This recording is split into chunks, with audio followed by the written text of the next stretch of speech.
Well, hello, EKN Nation. Welcome to our second episode of On Track with CKNA, our new podcast that's all about our new partnership with Cup Karts North America. My name is Rob Howden, joined by David Cole. It is Monday, June the 8th, steamrolling ourselves into the mid part of the racing season. David Cole, lots coming in here. We'll be on track at a SCUSA races coming weekend, back at it once again, but lots going on with Cup Karts North America, that's for sure.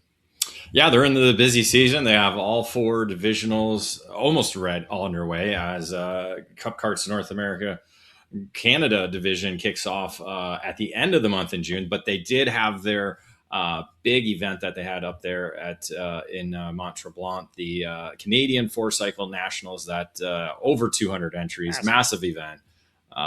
Crazy event to be a part of. It seemed like it was great racing all weekend long. So that's going to be essentially kicking off at the end of the month. So they kind of have kicked off, I guess. I don't know. They've been flying the flag. They've been flying the CKNA Cup Canada flag. It's racing season now. We're in the month of June. It's finally warm up here in the Northern Hemisphere. So that's a positive. But then the Cup Karts North America South program just wrapped up over the May 29th through 31st weekend at Bushnell Motorsports Park. So that was their fourth event of the 2026 season for the divisional. Plus, they had the Winter Nationals at Jacksonville to begin the major season here in January. So they had a busy opening 6 months of the year. So they're kind of now in summer vacation mode where reset, regroup, and kind of go to some of the more national events and other regional and club programs for those competitors. But this past weekend, Cup Karts North America East just opened up their 2026 program at the Quaker City Motorsports Park in Salem, Ohio. So that we'll have a race report for that coming up this week before we do go to Ohio for our trackside event with Superkarts USA. But yeah, so that's been going on. And then the North program. North program returns back to racing as it'll be, let's see. This weekend. This weekend. That's right. I forgot. That's why we can't go, because it's this weekend. Exactly. They'll be at the home of Briggs & Stratton, and Stratton Motorplex inside the Road America facility this weekend for the 2-day event, June 13th through the 14th. Up there in Elkhart Lake, Wisconsin, or I guess they're all calling it Plymouth. I still call it Elkhart Lake. Yes, Elkhart Lake. They changed the address to Plymouth, Wisconsin. Sad. That makes no sense. Sad. It makes no sense. Well, Miller Motorsports Park / Utah Motorsports Campus / that's true. Whatever it's called now. That's true. I mean, it's been in 3 different, I guess, townships or cities. Urban sprawl keeps pushing its way out to that track. Yeah, sure. So I think Plymouth wanted their name on it's branding, right? It's Elkhart Lake. It's Elkhart Lake, but it's branding, right? They probably had some government official be like, "Hey, we're in the Plymouth district." Here's my sweet and sour, hot and cold. Is I know we're going. My first ever trip down to Motorsports Country Club of Cincinnati this weekend, right, for the Superkarts USA Spring Nats. I can do all the SCUSA Pro Tour this year. No conflict with USF. Had we not been there this weekend, I could have went for back-to-back weekends at Road America. I could have did the Cup Karts North American North race and raced, because next weekend after that, we're there for IndyCar and the USF Pro Championships with USF 2000 and USF Pro 2000. Yeah, but you've been saying that before, and you don't go early to do their Tuesday night club. I could. And all this other stuff. So, yeah, there's been opportunities. Again, I have opportunities. You do, too. It's just scheduling. Life gets in the way sometimes. It's nice to have a weekend off every once in a while. That's the primary. I've had too many. I need to get track. Dude, you've been like phone. It's been part-time for you. Yeah, I mean, that's what. Ask Wyatt Lloyd. 2 months. Ask Wyatt Lloyd. He knows I'm part time. He does know. Inside joke there, but so, Cup Karts. Lots of racing with Cup Karts. Yeah, there's a ton going on, as we said, back to back. Just this past weekend, Quaker City. This coming weekend, but this show, David, essentially is all CKNA South. Right, we're focusing on the first divisional to get wrapped up for 2026. They cap things off at the end of May at Bushnell Motorsports Park. And we've got a good lineup of guests joining us for the show here as well. You got Bret Spaude, obviously, who runs Bushnell and CKNA South. Big player, of course, in the whole Cup Karts family. We're going to talk as well with Camryn Reed from Reed Motorsports. She was one of the series champions this year. We also talked with Adriano Yannuzzi. He's going to be joining us on the show here. A senior medium champion. So a couple of racing champions from the series. But yeah, this show, David, all about the series that essentially kicked things off and is already wrapped up for 2026. Yeah, that's kind of, again, we're trying to do different things with the On Track with CKNA. This was kind of just one of them. Again, we're getting into now the racing seasons, and they're wrapped up. So let's kind of focus on their program and how they've completed the 2026 season. We tried to get a couple more interviews in there, but weren't quite able to get them in time. So we're gonna try and wrap up their 2026 season, highlight that, and then a couple weeks down the road, we'll have a different podcast, maybe a more profile one or something different. We'll see what comes up in the thinking. You could always, if you're watching or listening, send us in an email, send us in a DM and say, hey, this would be a really cool topic from the CKNA family. Here's a family you need to look at, that kind of thing. Let's ask for some insight, some input, some feedback. Well, yeah, now that the race season is underway, there's people are out at the racetrack, so they're seeing everybody back again. Okay. And so, yeah, we'll see what we can drum up for that. All right, let's get to work, folks. Off to a quick break. When we get back, we're going to chat with the man who runs CKNA South himself, Mr. Bret Spaude.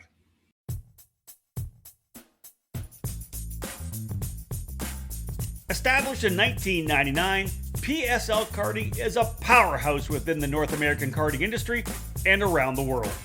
PSL Karting is your complete source for all Bureau Art products as the North American importer, providing this top quality product through both their expansive dealer network and through the PSLKarting.com online store.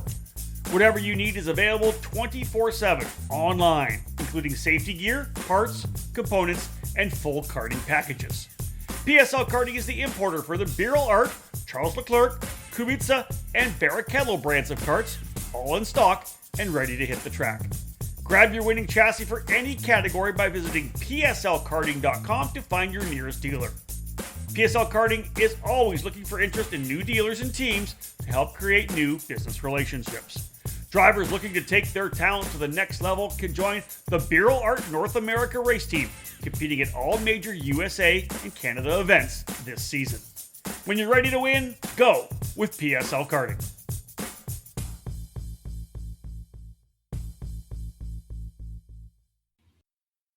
Welcome to AIM Sports and the groundbreaking Micron 6 karting data logger.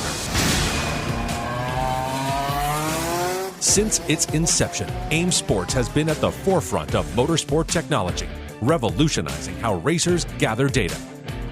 From its early days, AIM has tailored its innovations to provide precise insights, allowing racers to fine-tune their strategies and push their limits. Fast forward to today, and we're excited to celebrate 30 years of Micron by introducing the latest evolution in karting data loggers, the Micron 6. Designed with cutting-edge features, including 25Hz GPS with mil-spec precision, a 6-axis inertial platform, shift lights and alarms, temperature inputs, and a host of wired and wireless expansions. With 2 CAN buses, Bluetooth, and Wi-Fi, it's perfect for karting enthusiasts looking to enhance their game on the track. With its advanced suite of sensors, high-speed data acquisition, and easy-to-use interface, the Micron 6 delivers unparalleled performance on track. Whether you're a seasoned pro or just starting out, this powerful tool helps you analyze every turn, every lap, even every heartbeat. Imagine a tool that not only records your lap times, but also analyzes parameters like speed, tire temperature, driver inputs, and engine performance. With the Micron 6, you'll gain insights that can shave seconds off your times and elevate your skills behind the wheel. Don't just drive, be data-driven. Join the AIM Sports community today and equip yourself with the Micron 6 to take your karting experience to the next level. Visit aimsports.com to learn more. AIM Sports, 30 years of Micron.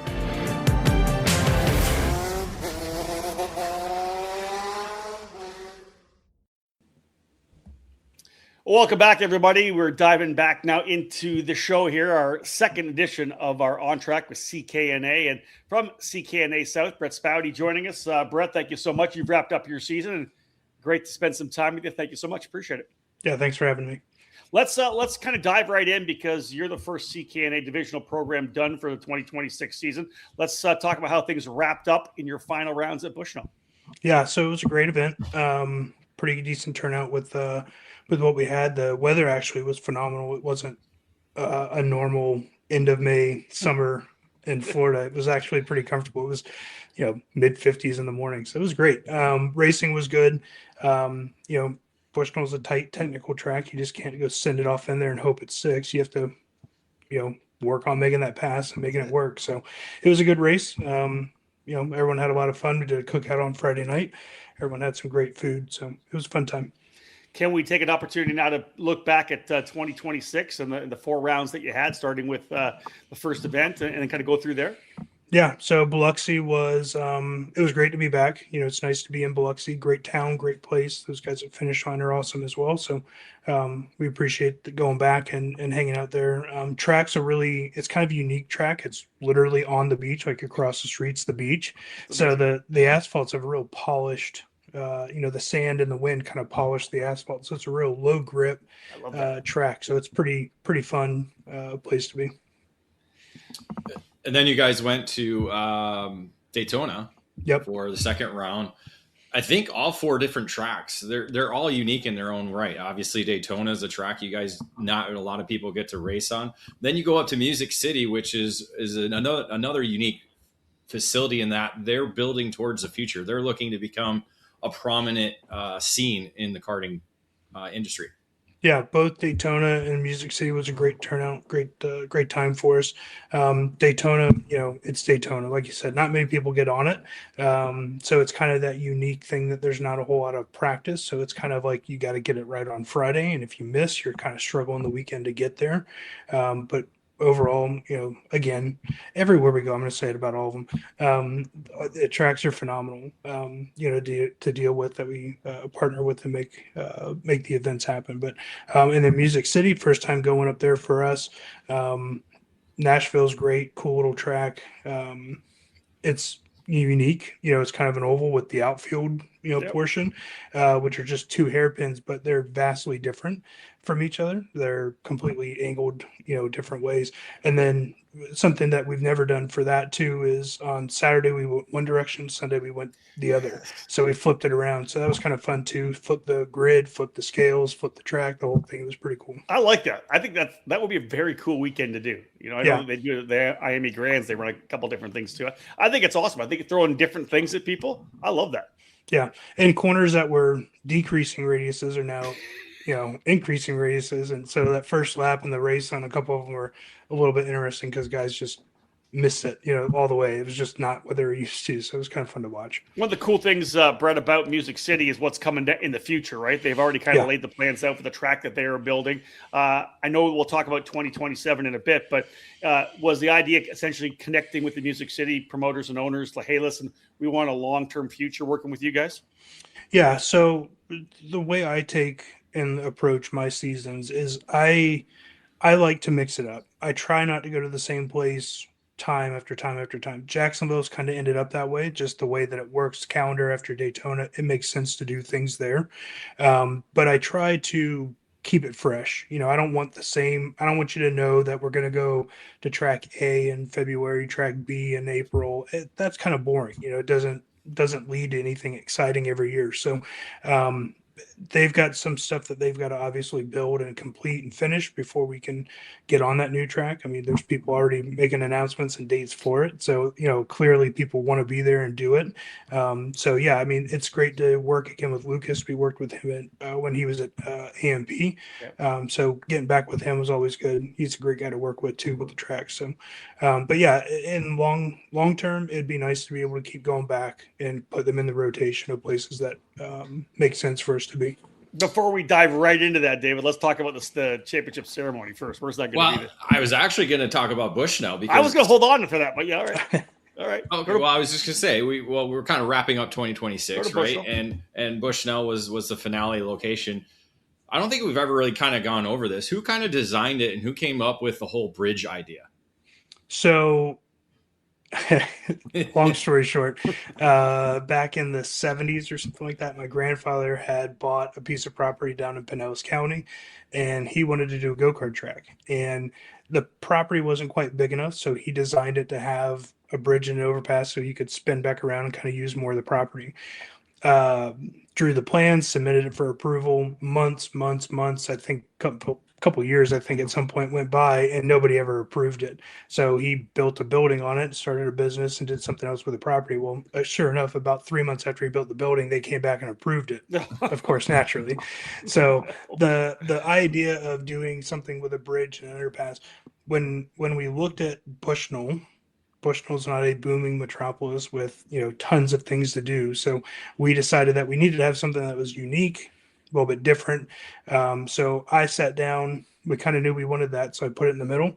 And then from Grand Am, IMSA days of, racing, karting through road racing and everything else, I just kind of picked corners that stuck out of my head and kind of almost puzzle pieced it and kind of laid them out on the property through Google Maps. And then we just went out and made it basically, off of that. So there wasn't like an engineer that was behind it that, said that this should be this and that. It was just kind of what I liked and what we had raced for years, and it just kind of worked. So that's how the layout came to be with the bridge in the past. It was really my grandfather's idea, and then just never happened. So this feels like we need a short story made long pretty soon. I want to find out where all these corners came from. I want to know what tracks you looked at when you did that. I think that's a wild deal. I love that. That's great. Back to where I was going to go to capping off the 2026 season. Should we just lay it out? We're expecting to have the banquets, the championship ceremony, as they do every year at Cup Karts and the Grand Nationals event. Yeah, so every year we kind of changes format a little bit. Last year, I think, was probably the best format we had for giving out your awards at the end of the year, which throughout the course of the Grands week, each class had a 20 or 30-minute window that we did your North, Southeast Canada.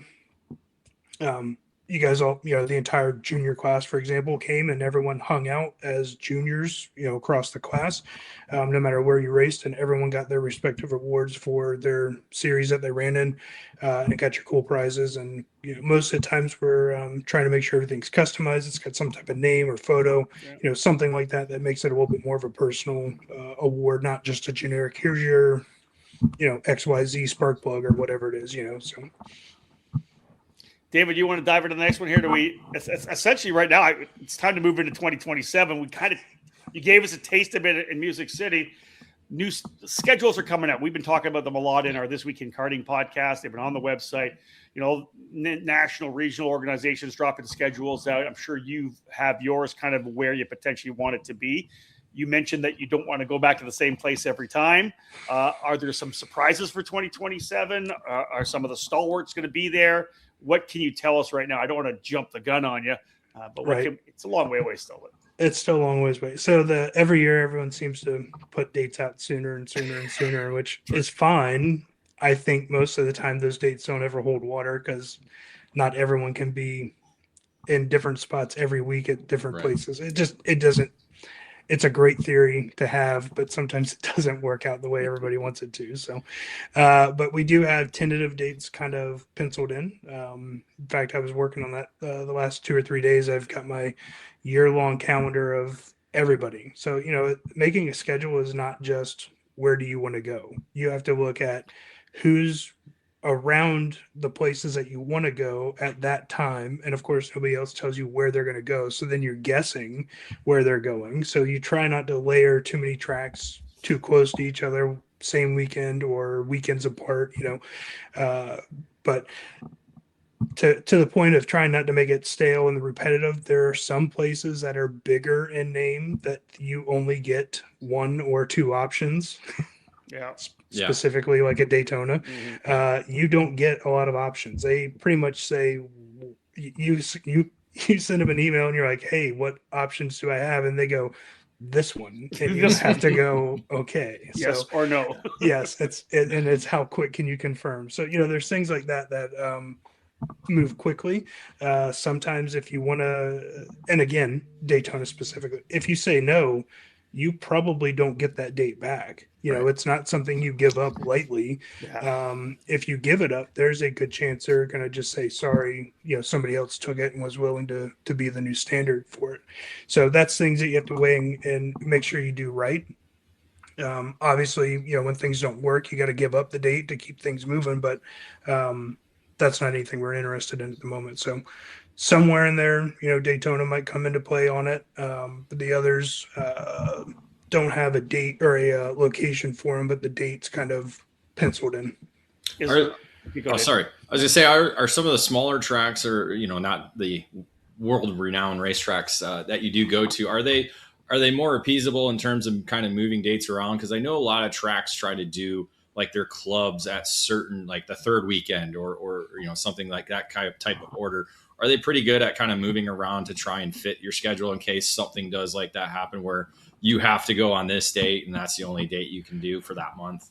Yeah, I mean, you kind of give them a few dates. Like, I mean, for me, I'll go to a track and say, hey, I've got, first weekend of April and third week of May available. Can you do something there? And they'll kind of go yes or no. Okay. And for me, when I'm running Bushnell and we have dates like that, I mean, there are times where you have to tell people just no. You can't. There's no way to fit it in. It doesn't work. It's not anything against a series. It's just it doesn't fit into other things. More and more tracks are becoming rental cart oriented, which is difficult. People don't realize how much of an important piece that is to a track. Yeah. It's kind of what makes everything work, to allow us to come in and hog up their track and them not bring any revenue other than what they've agreed to. Sometimes, most times tracks are taking a loss on having an event like, a series come in. They could clearly do more on rental carts, but for the love of the sport, everyone tries to make everything keep running and going the way it should on this side. Yeah, I don't think we can understate that some of the fantastic tracks we have that all obviously make a lot of their, a big amount of their money on rental carts. We're lucky that they're actually run by people that love the sport.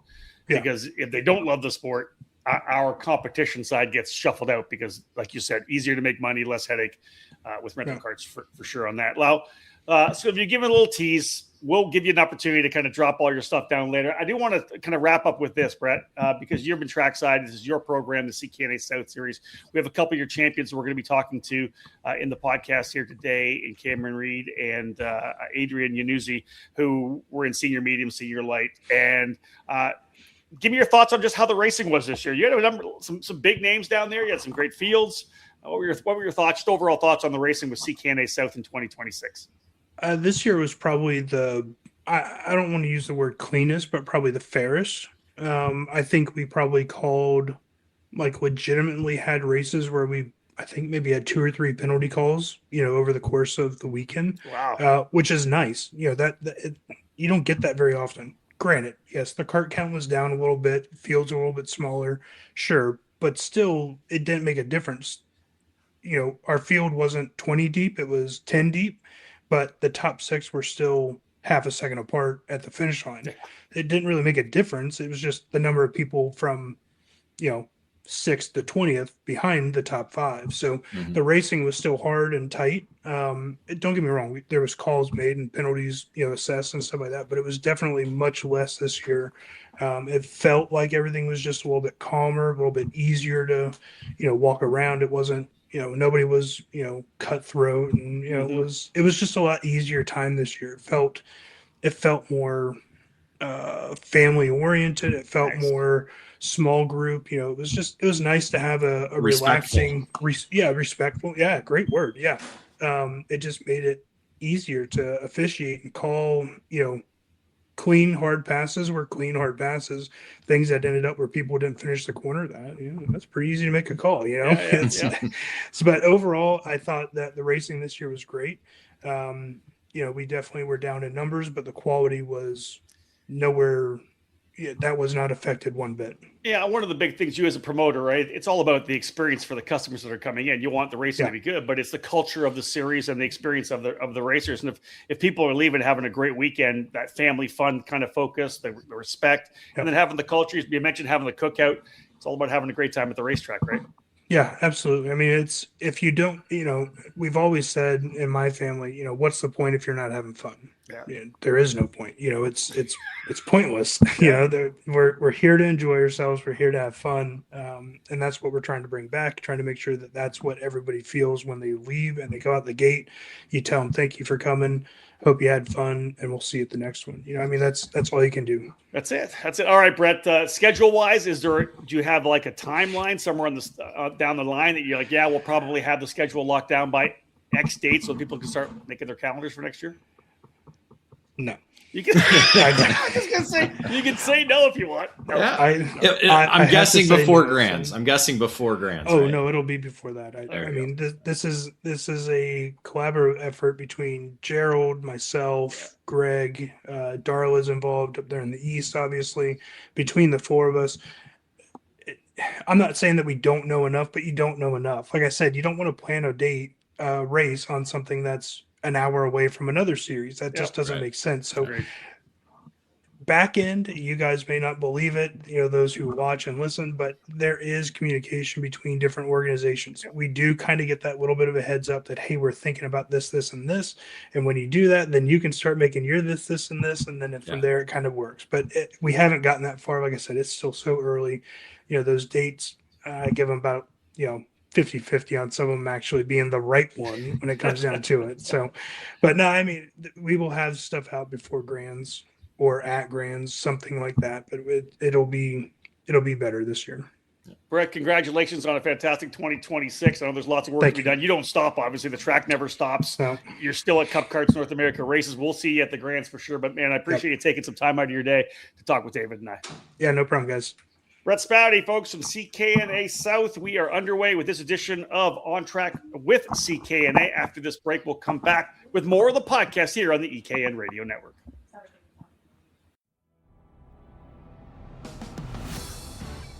Check out any major national karting event, and what's the common thread?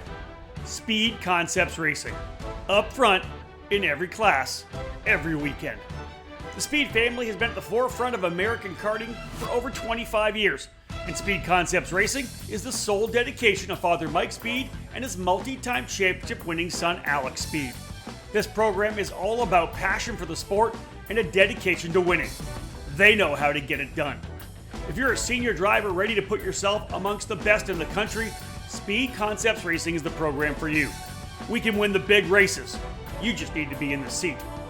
The Speeds program has delivered time over time in the junior classes as well, helping to elevate a long list of young drivers from mid-pack to potential race winners.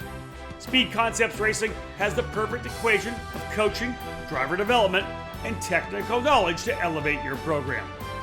Arrive and drive opportunities are available for the remainder of the 2023 season, and we're locking in seats for 2024 as well. If you're ready to take your career to the next level, contact Speed Concepts Racing through email at speedconceptsracing@gmail.com.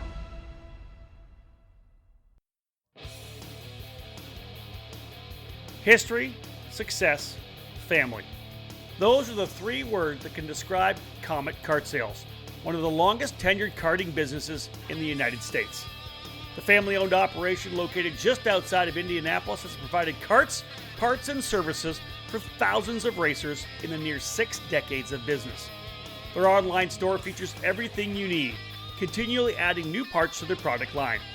From full karting packages, new engines, spare or replacement parts, and safety gear, find it all at CometKartSales.com.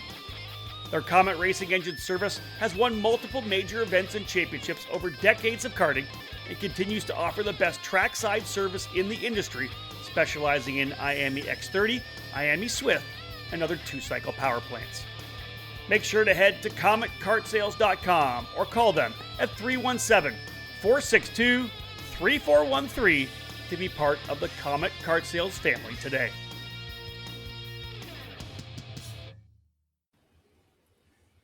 Well, welcome back, EKN Nations. We are about set to go into our next segment here of a focused show on the CKNA South program. Joining us right now is Camryn Reed from Reed Motorsports. Camryn, great to have you with us right now. You are, where are we, the senior light champion for 2025, 2026, with the season going over the actually, the season did not do that go over. That's right. Not this year. Not this year. That's right. So I guess essentially one of the first championships for a program like this.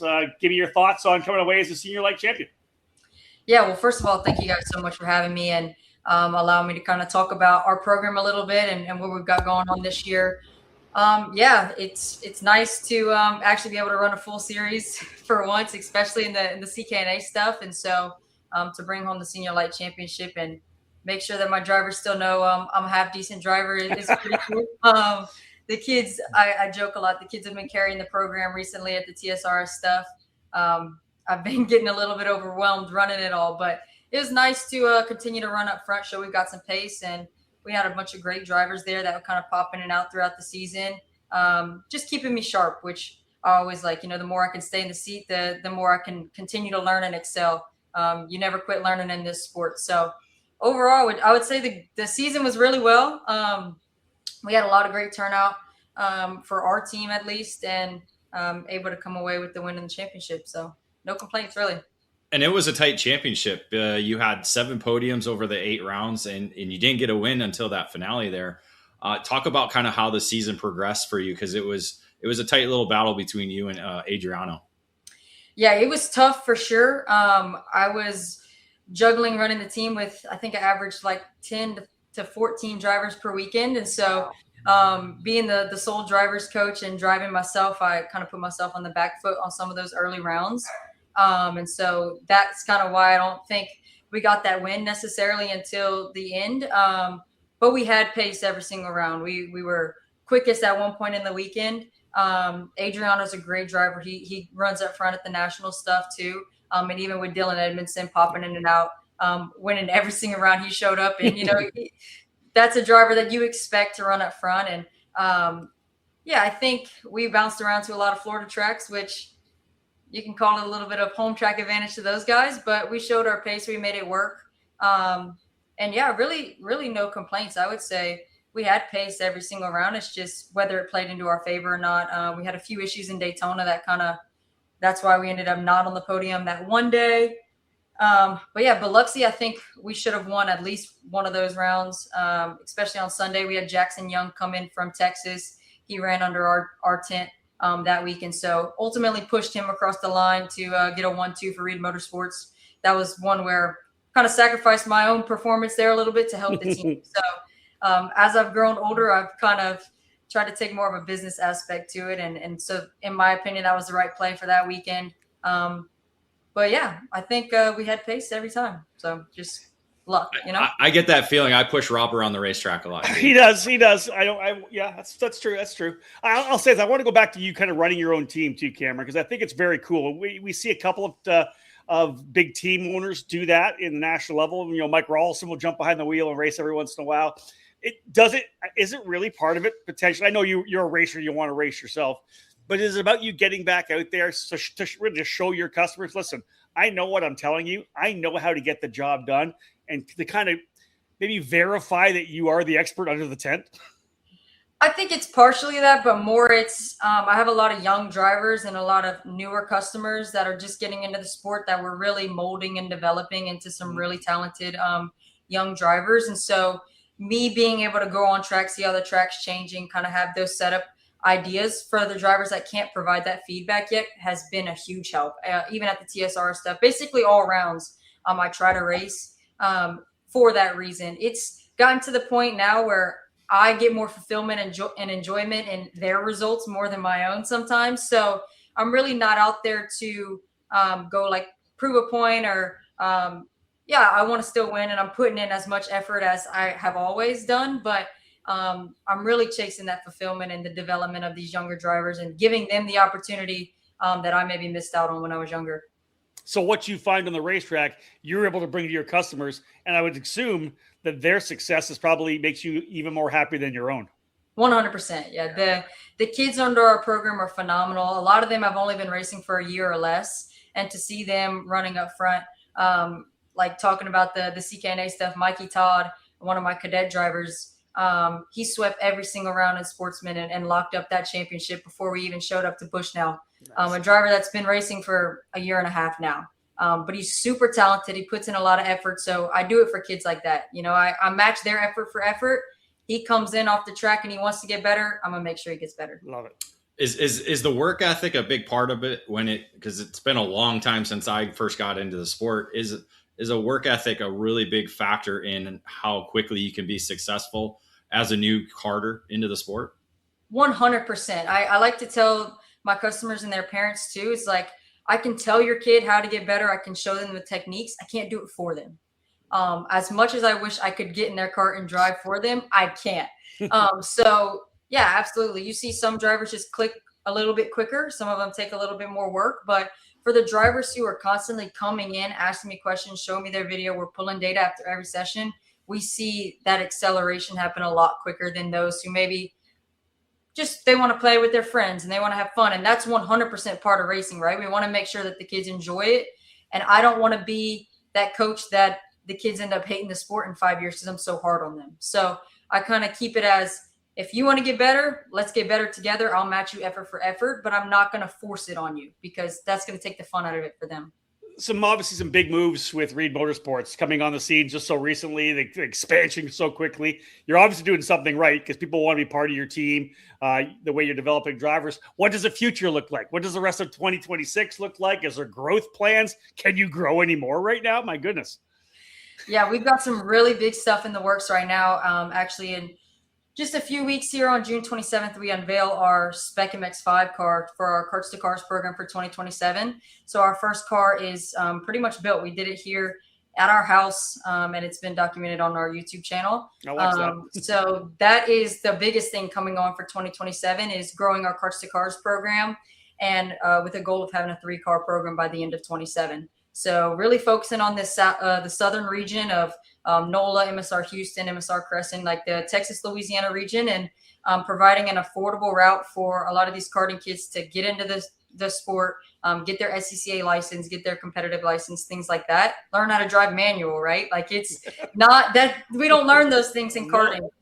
So from going to the MX5 Cup shootout the last 2 years and kind of building that relationship with Mazda Motorsports and Jonathan Applegate and Josh Smith, they really love the idea of building an opportunity for these karting drivers to get in the seat before the shootout, right? Because a lot of the karting drivers, they go to the shootout, they're all amped up, they're excited, and they get there and they remember they have to drive manual, and they're like, "Oh, I don't know how to do this," right? So they end up at a disadvantage, we could call it, right, against some of these drivers who have been racing Spec Miata for a couple years. So that's the biggest thing coming on for 2027. We're also shifting a lot of our focus to our road tax program this summer, getting in a few more road tax packages to allow some of our Briggs customers to test a little bit higher speed. That's going to be our focus is Briggs and road tax for now in the karting world. But yeah, I think the karting team is about at its limit for what I can handle at the moment. I'm going to continue to build out and expand. It just tents and trailers and it adds up, right? I think I'm really happy with where the Briggs program is at. Now we shift some of our attention to the road tax program, build that up, and then provide this pretty cool car opportunity for 27. How key is it working with Kart CRG USA? You're one of probably the only CRG dealer down in that region, the Southeast region. I don't know too many others. How is it working with you and Kart CRG USA? Phenomenal. I could not pick a better chassis manufacturer, group of people, importers, whatever you want to give them the title as. Having the warehouse in Houston is a huge part of our program, right? Because that's a 3-hour drive for us. So when a customer wants a chassis, I don't have to charge them shipping. I drive myself to the warehouse, I pick it up, I build it. So we are able to save some cost there for the customer. Then also with parts, right? If something happens on a race weekend, the likelihood is Ewan is there with parts because we race a lot in Texas. But if not, shipping stuff from the warehouse is super efficient, saves money there as well. But just the feedback and the relationship that myself, my dad, and Ewan have to continue to develop these products. I think we've gotten the FS4 just about as best as it can be. And we're continuing to prove that time and time again that we get on the racetrack that this kart is as good as any other kart in the field right now. And our cadet program is doing really well as well. So yeah, just the relationship that we have there to kind of bounce ideas off each other, work with each other, and then ultimately funnel some of that feedback down to the factory to have changes made is unlike any other relationship I've seen. here in the U.S. Unless you have a U.S. made product. Yeah, indeed. Let's have a little more fun. We'll cap this thing off, and we'll go back to you as a driver. We're going to ask you about your favorite track in the CKNA South program and your least favorite track. You can go outside it if you want. Of course, it's a CKNA podcast, but of the 4 tracks you ran this year, are one of those 4 your favorite? Yeah, I would say Biloxi, I think, deserves some more love than it receives. I like it. It's a really, really good training facility, and Mr. Craig there has done a really great job at allowing us to use his facility when he can. I would love to see some more races there. I know that the pits might be a little bit small, but yeah, I think the track has a lot of potential there. It's a really great training facility. You get a little bit of everything. You get some high speed, you get some hard braking zones with some hairpins, but also Bushnell. Bushnell was a really difficult track for me and a lot of my drivers as well. You have to have a lot of discipline and force yourself to turn in late. And so I thought that's a little bit of an underrated track as well. It's not easy to win there. And so it was pretty rewarding to kind of figure that one out, especially racing against Dylan and Adriano, who have a lot of laps there, right? And I think I was there like 5 years ago for a CKNA South race in junior was the last time I've been there. So to show up and run on pace with those guys felt really nice. As for my least favorite track, I'll kind of put a pin in it a little bit. I'm going to call it Music City, but I'm excited about their new track that they're doing. So that's why I don't want to go too hard on them, but their current track was it wasn't that difficult. It was pretty much flat out the whole track for us. But I'm really excited about their new facility they're building, and I think that's going to be a really awesome track. Yeah, I agree with you big time for sure. Well, listen, Camryn Reed, thank you so much for taking the time. We do appreciate it. Lots going on in 2026 for you. Obviously, jumping into the Road Tracks program as well. Hey, are we going to see you behind the wheel at the Cup Karts North America Grand Nationals again? Yeah, we'll be there. We'll be there at Summer Nats in a couple of weeks, and we'll be at Grands again. And we've got a nice tent filling up for Grands, so you'll see multiple Reed Motorsports drivers at the front. What a huge success story. Reed Motorsports. Congratulations. Thank you so much. Folks, don't go anywhere. More to come on this edition of On Track with CKNA.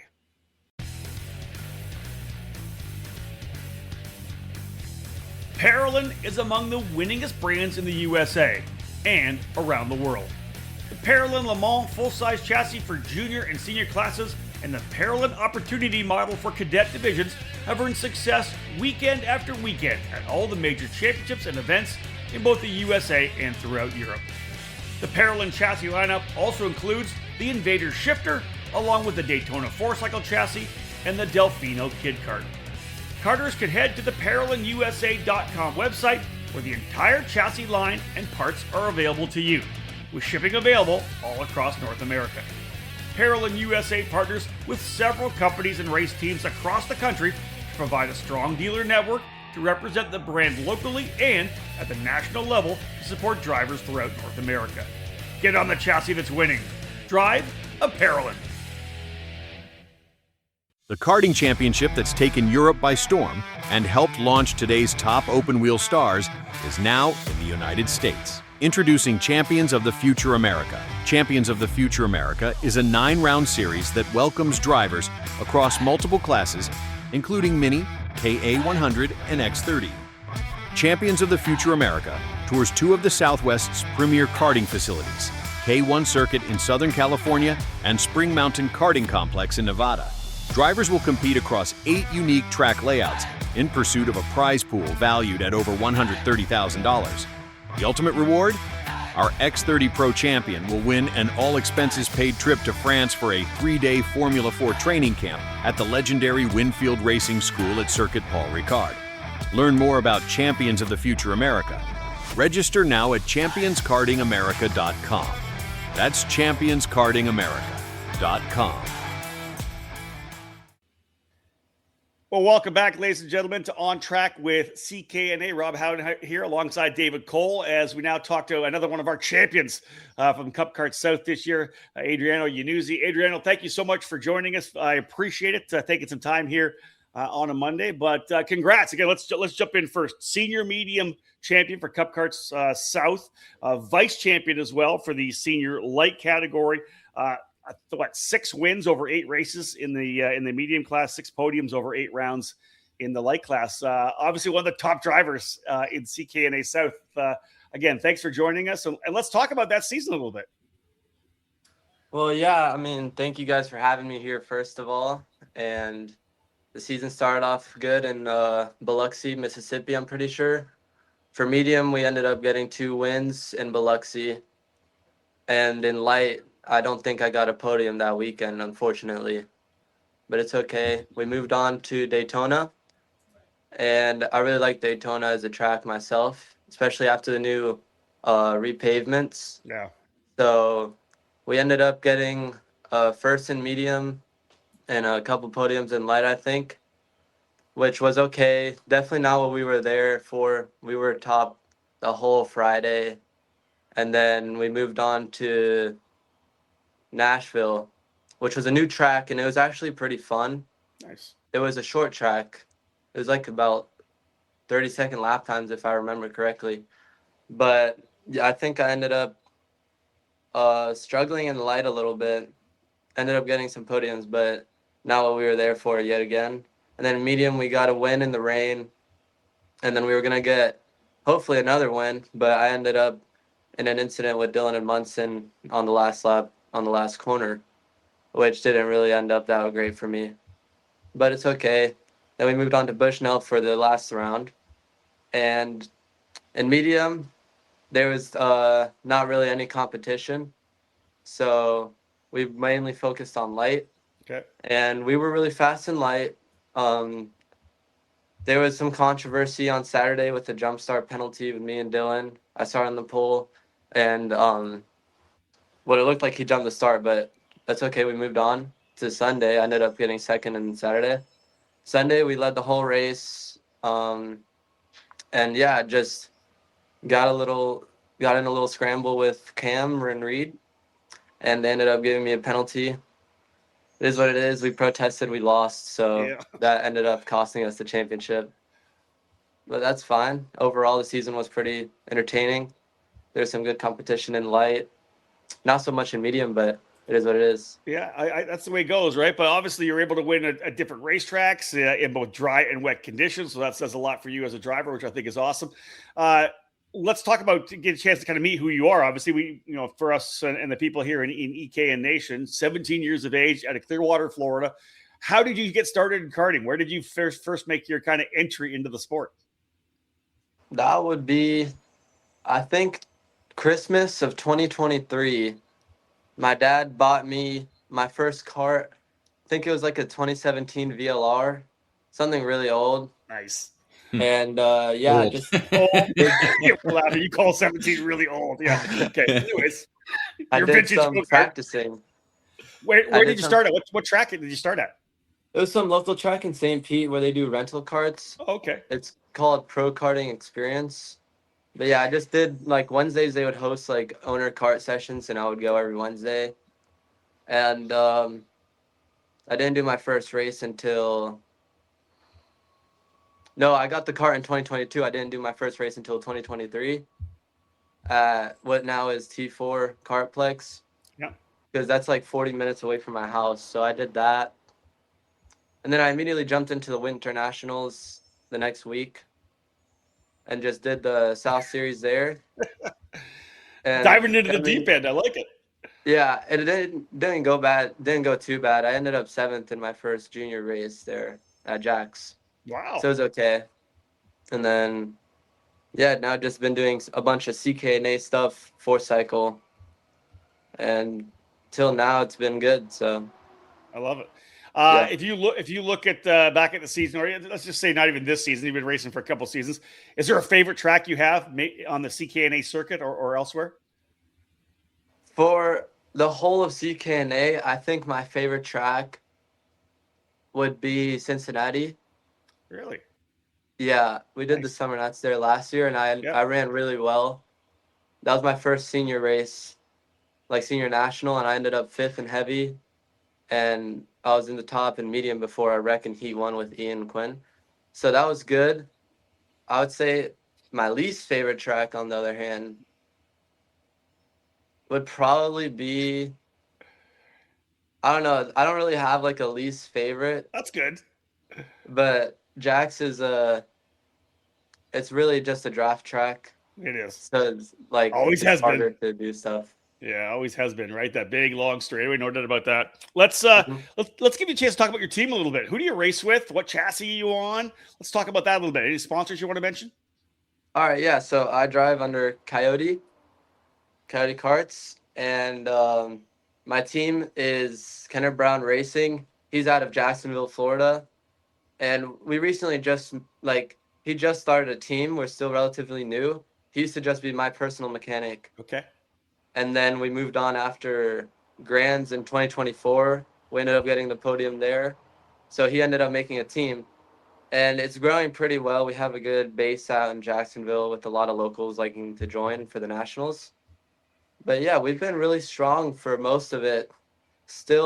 I'm still new in racing kind of compared to a bunch of other people. So when it gets to the Nationals, we're always fast, right? On Friday, we're always top 5. But as the weekend progresses, especially in Charlotte, I struggled a little bit after being one of the top fastest.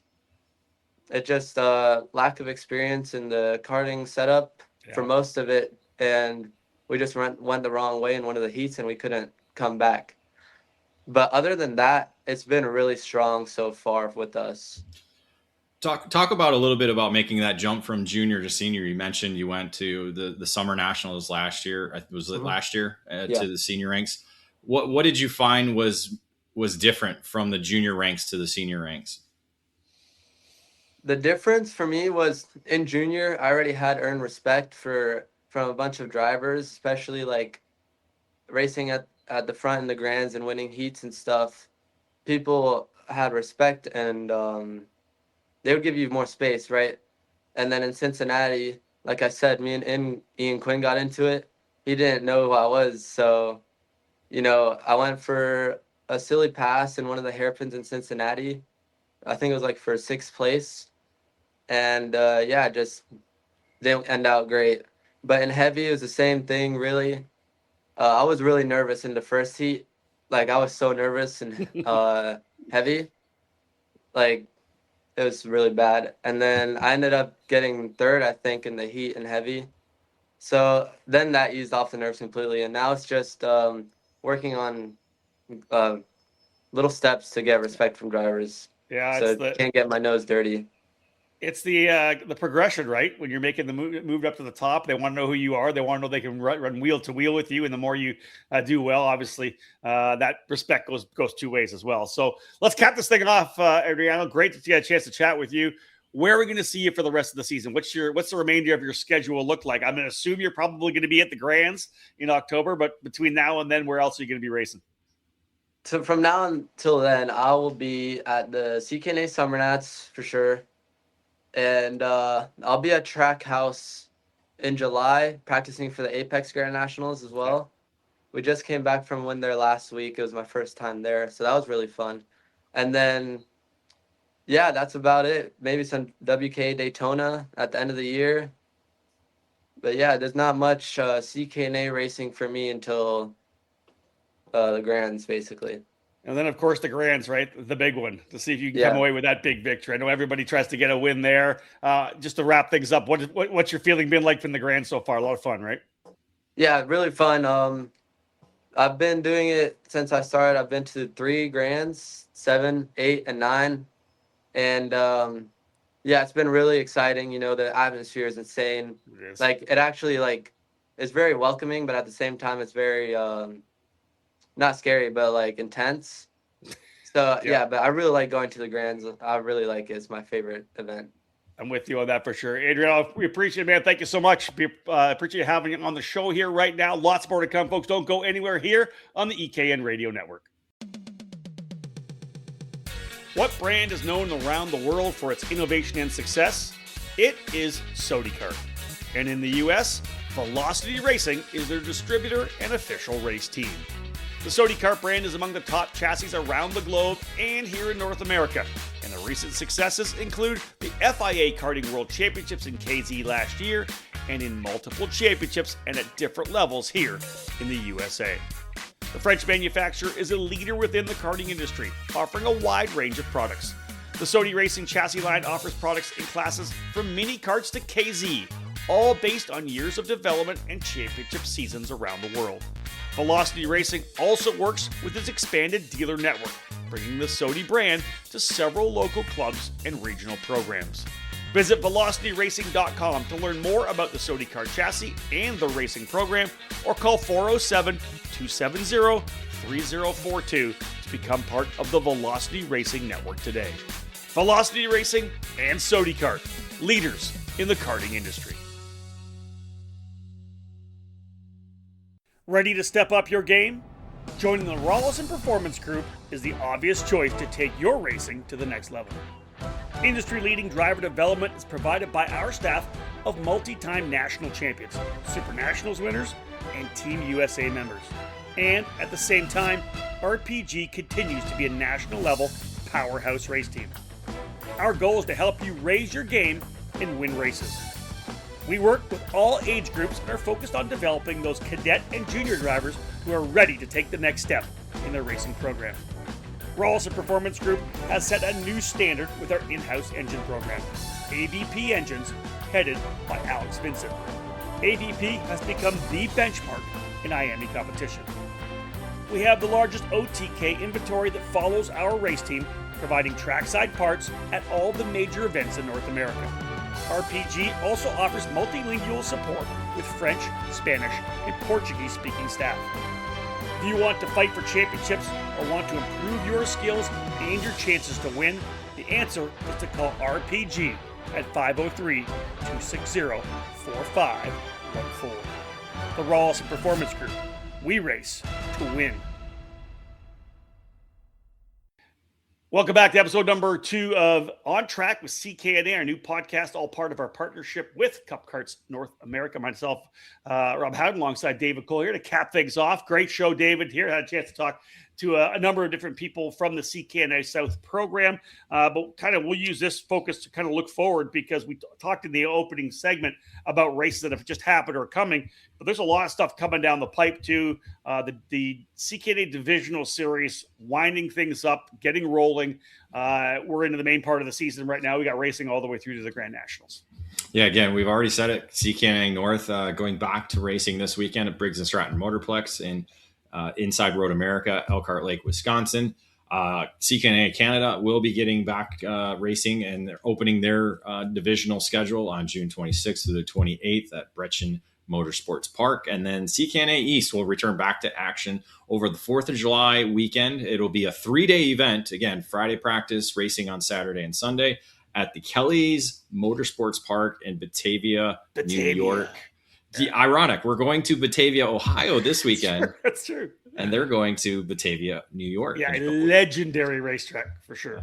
At a couple of big Monzas at what was Batavia, now Kelly's Motorsports Park. You have to give a shout out to the new owners there. They have taken that track, David, which was overgrown, destroyed. Essentially, it was like a lost racetrack, and they have come in and rebuilt that place and put it back to prominence. To have CKNA East there, I think is huge. They put the effort in. They deserve to get a big race like this for sure. I gotta say, I thought there was another Batavia that has a kart track. I'm gonna have to look into that, but maybe we could do like a little online poll. Which Batavia do you like better? Well, they're MCC definitely different racetracks. They're definitely different racetracks. Yeah, that way. That's for sure.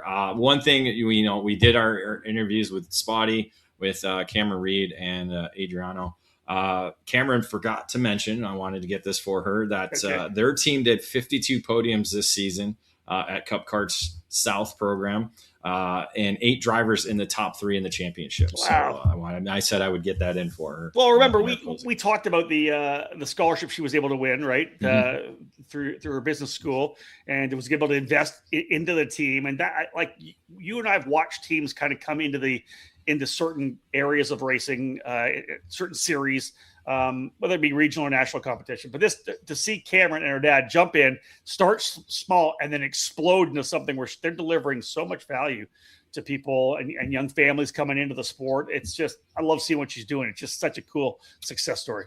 Well, I think that's what Cup Karts provides, is the opportunity to groom racers from the very beginning, like from the day they buy a cart. Come race. You can come race Cup Karts North America, all the divisionals. It's not meant for the massive teams. It is, but it's meant for everybody. That's kind of the great thing about it. And you can have these teams that build up from a couple drivers and just keep growing and growing and growing. And that's I think they're growing quicker than they thought. So I think it's kind of a shock. Sometimes that happens and success breeds that, when you see, drivers under certain tents doing well, you kind of move over that way. And so I think, again, their success has really blossomed their growth has blossomed because of their success on the racetrack, but their off track stuff is amazing as well too. As she said, their Karts to Cars program is going to be really big for them as well. If you haven't seen it, go look at I think it's Reed Motorsports is their YouTube channel. I watched the initial video where they were tearing apart the car.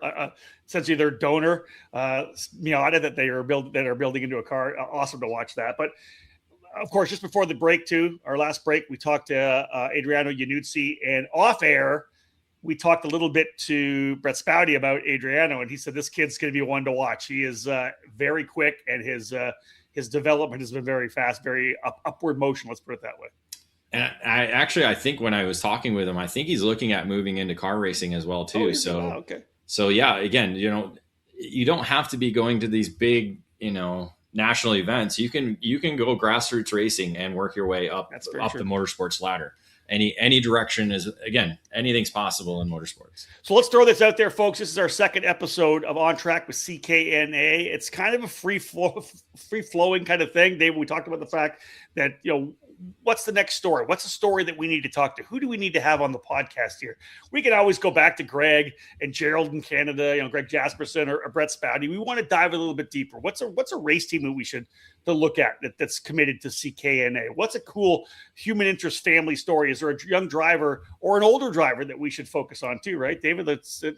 We're open for a lot of ideas. So if you have any, feel free, drop us an email, newsdesk@ekartingnews.com, or you can slide into the DMs and just DM us at any one of our social media platforms. We want to hear from you guys. What is a cool storyline or a good topic that we need to dive into and have here on the podcast? Exactly that. So we're kind of open form right now. We got a couple segments we want to fill in. We're going to do some commercials through the podcast, and again, we're putting this up on YouTube as well too, so that way people can have it on video as well too, for them to promote and utilize as well for their own social media. So again, lots of different ways that we can go about it. I mean, we can grill Greg all we want if we really need to, but I think we've done that enough over the last. He gets pretty uncomfortable. Years. He is, in old age, he's getting a little. Maybe comfy. That's what it is. Yeah. That's what it is. All right, folks, thank you so much for tuning into this edition of the show. We really appreciate it. Shout out to all of you in the CKNA family. A lot of racing to come this season. We wish you the very best when you get out onto the racetrack throughout 2026, and make sure to again tune in to the next show we'll have in the coming weeks. On behalf of David Cole, folks, my name is Rob Howden. Bye for now.